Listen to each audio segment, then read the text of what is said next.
बिस्मिल्लाहिर्रहमानिर्रहीम, अस्सलाम वालेकुम। Welcome to animal success YouTube channel. Viewers, मैं हूं राना जैनुल आबिदीन और लोकेशन है जी डिस्ट्रिक्ट विहाड़ी।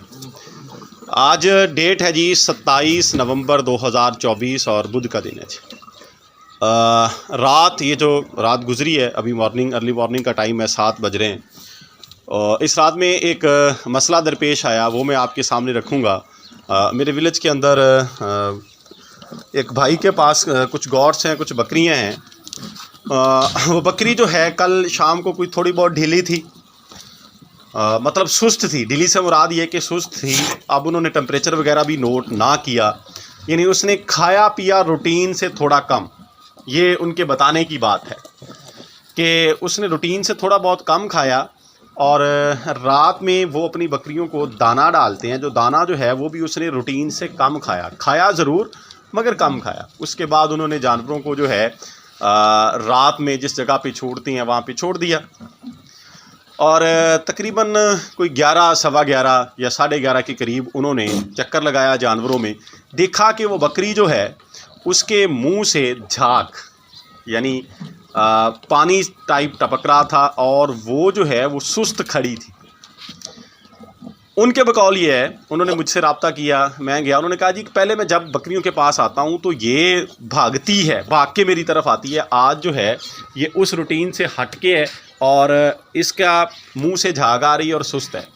जब उन्होंने मुझे बताया तो मुझे ये लगा कि शायद ये किसी वायरल डिसीज़ का इफ़ेक्ट हो गया होगा इस तरीक़ेकार से कि ये मे बी PPR की जानिब जा रही हो। लेकिन जब मैंने जाके देखा तो उसकी कंडीशन ये नहीं थी। असल बात जो मैं आपके सामने रखना जा रहा हूँ वो ये है कि हमने सबसे पहले जो है डायग्नोज करने की कोशिश करनी है, यानी ये ट्राई करना है कि इसको मसला क्या है, किस वजह से ये ऐसा हो रहा है। तो जब मैंने जाके देखा उसका पेट जो है वो फूला हुआ था, यानी जिसे हम कहते हैं कि अफारा, हवा उसके पेट में भरी हुई थी। और वो जो झाग जिसे वो कह रहे थे, असल में वो हो ये रहा था कि वो बकरी जो है वो जगाली कर रही थी, जैसे जानवर जगाली करते हैं, लेकिन उससे वो प्रॉपर तौर पे जगाली जो है वो हो नहीं पा रही थी, जगाली वो कर नहीं पा रही थी। और हाफ मस्टिकेटेड जो मवाद है, यानी हाफ पिसा हुआ, जैसे जानवर मुंह में दोबारा चारा ला के जगाली करता है तो उसमें जो है वो इस तरह लग रहा था जैसे दाने और तूड़ी हाफ मस्टिकेटेड, हाफ पिसी हुई वो निकाल रही थी बाहर, उसके साथ पानी और वो रालें वो टपक रहा था। तो मैंने उनसे पूछा कि आपने इसको तूड़ी खिलाई है, ये क्या इसने खाया है? उन्होंने कहा जी हाँ जी, गवारे की तूड़ी पड़ी है अभी भी खुरली के अंदर, ये खाती रही है शाम में थोड़ी बहुत जो है, और इसने दाने भी खाए हैं, लेकिन वो मैं रूटीन में डाल रहा हूँ, उससे तो इसने आज कम खाए। असल में उसका जो स्टोमिक तो था वो थोड़ा ब्लॉक हो गया, यानी उससे जो है वो कब्ज़ टाइप हो गया और साथ पेट में हवा भर गई। थोड़ी देर मैंने उसको नोट किया, ऑब्ज़र्व किया, देखा कि वो चल फिर रही है, यानी इतनी ज़्यादा ढीली नहीं थी, चल फिर वो रही थी, लेकिन वो दर्द महसूस कर रही थी पेट में। और जिस तरह से अंगड़ाई लेता है बंदा जो है, इस तरीक़ेकार से वो अंगड़ाई लेके, अकड़ा लेके अपनी मेंगन वाली जगह खोल के ज़रा ज़ोर लगाने की कोशिश कर रही थी। अब इसमें दो तरह की सूरत हाल होती हैं, ये भी याद रखिएगा। वो गब्बन थी बकरी, वो भी जो है गब्बन जानवर जब इस तरह करे तो उसके अबॉर्ट करने के चांसेस भी होते हैं। ये भी आपके माइंड में रहे कि जब गब्बन जानवर इस तरीक़ेकार से अंगड़ाइयाँ लेके पेन फील करके मेंगन वाली जगह खोल के ज़ोर लगाए तो बाज़ दफ़ा वो लेबर पेन भी होती है। लेबर पेन से मुराद जो डिलीवरी के वक़्त बच्चा पैदा करने के लिए जानवर को दर्द होती है, उस वजह से भी जानवर ऐसा कर रहा होता है। लेकिन वहाँ पे सूरत हाल चूँकि उसके मुँह से स्मेल भी आ रही थी बकरी के, जिस तरह से बदहज़मी की स्मेल होती है, इस तरीक़ेकार से वो स्मेल भी प्रोड्यूस कर रही थी। और जो पिसा हुआ मवाद है जगाली के ज़रिए से प्रॉपर जगाली करके वो अंदर नहीं ले जा रही थी, बाहर गिर रहा था, उससे जो है वो भी अंदर हवा भरने की वजह से। तो मैं घर से साथ जो है इंजेक्शन 1-2 ले गया था, एहतियातन देखेंगे कि वहाँ पे हमने उसे क्या करना है। टेम्परेचर उसका मेंटेन था, टेम्परेचर का उसे कोई इशू नहीं था। तो फौरी तौर पर पहले जो है हमने सरसों के ऑयल को थोड़ा सा नीम गर्म किया, थोड़ा सा नीम गर्म करके, यानी वो होगा कोई 35 से 40 ग्राम। बड़ी बकरी थी, फर्स्ट टाइमर पट है, इस बॉडी स्ट्रक्चर में थी, इससे हेल्दी थी, सेहतमंद थी इससे ज़्यादा। और वो होगी तकरीबन 3 साढ़े 3 माह की गब्बन जो है, यानी 4 माह के, 3 से 4 माह के बिटवीन। उसको हमने वो 35 से 40 ग्राम ऑयल के अंदर मीठा सोडा जो है वो मैंने कोई 1.5 से 2 चम्मच, ये आप कह सकते हैं 15 से 20 ग्राम मीठा सोडा ऐड किया, थोड़ा सा पानी भी उसमें ऐड किया, उसको हल करके वो हमने उस जानवर को पिलाया मुंह से, यानी नाल के ज़रिए से, थोड़ी सी आप किसी बोतल के ज़रिए से उसको पिलाएं, हमने उसको वो पिलाया।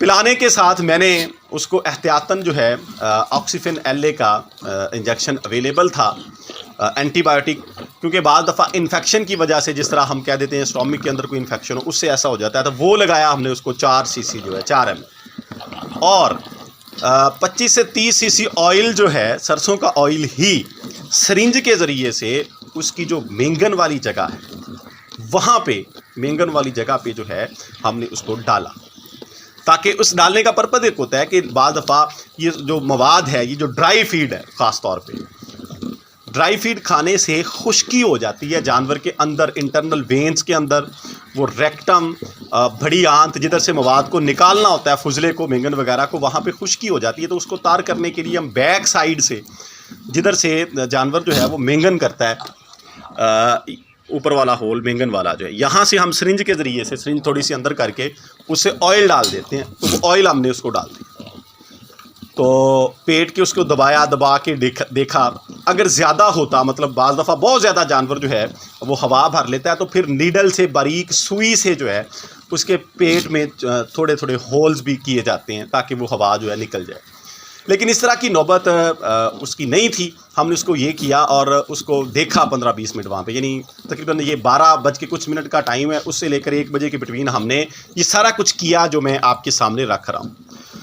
तो उसकी कंडीशन कुछ जो है वो बेहतर हुई, तो फिर मैं वहाँ से आया और मैंने भाई को ये कहा था कि इसको साथ जो है, अगर घर में कोई भी इंसानों वाला मैदे का, यानी स्टोमिक का कोई सिरप, कोई ड्रॉप, कोई मेडिसिन अवेलेबल है तो वो भी आप इसको दे दें, कोई साइड इफ़ेक्ट नहीं है। क्योंकि ये बदहज़मी की वजह से, पेट में हवा भरने की वजह से, ये 2 रीज़न इकट्ठे इसके साथ हुई हैं। एक है कि इसका स्टोमिक सही वर्क नहीं कर रहा, ब्लॉक हो गया, इसने अपनी कैपेसिटी से ज़्यादा खा ली है, उससे स्टोमिक ब्लॉक हो जाता है, बेशक वो पहले खाया हो कोई 5-7 घंटे। बाद दफ़ा ये भी होता है कि जानवर जो है लंबे अरसे तक भूखा रहे और बाद में जो है यकदम पेट भर के खा ले, मैदा उसका जो है वो फिल हो जाए, उससे भी स्टोमिक ब्लॉक हो जाता है। खुश्क खुराक हम दे रहे हो, साथ में ऑयल ना दें, खुश्की हो जाती है, उससे भी ब्लॉक हो जाता है। तो साथ में आप ऑयल जानवरों को लाजमी तौर पे इस्तेमाल करवाया करें। ऑयली चीज़ें, यानी ऑयल दे रहे हैं, घी दे रहे हैं, किसी भी किस्म का जो आप दे रहे हैं जिसमें लुब्रिकेंट है, वो इस्तेमाल करवाएं, ताकि इस तरह की सूरत हाल जानवरों को ना बने। अगर ऐसी प्रॉब्लम बन जाती है तो फिर मैंने जो चीज़ें आपके सामने रखी हैं ये आप करें। या इसके साथ एक और भी हो सकता है, ये अभी रिसेंटली कुछ दिन पहले मेरी बकरी के साथ मसला पेश आया, तो मैंने तो ये रखा हुआ है जी, ये जो ऑयल और मीठे सोडे वाला नुस्खा है बड़ा कारआमद है, लेकिन ये भी पड़ा है जी लिक्विड पैराफिन, ये भी आपके पास अवेलेबल होना चाहिए।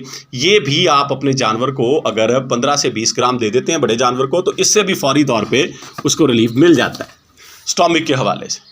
तो ये स्टोमिक की मेडिसिन, अफारे की मेडिसिन, ये आपके पास मौजूद होनी चाहिए। ये किसी भी वक्त किसी भी सेहतमंद जानवर को ये मसला दरपेश आ सकता है। तो आपसे शेयर करने का मकसद यही था कि जो रूटीन में कोई प्रॉब्लम आती है वो हर शौकीन तक पहुंच सके, ताकि वो पहले से उसके बारे में आगाही रखता हो। अगर इस तरह का मसला पेश आए तो वो फौरी तौर पे उसको ट्रीट कर सके। तो वीडियो एंड करते हैं, दुआओं में याद रखिएगा। फ़ी अमानिल्लाह, अल्लाह हाफ़िज़।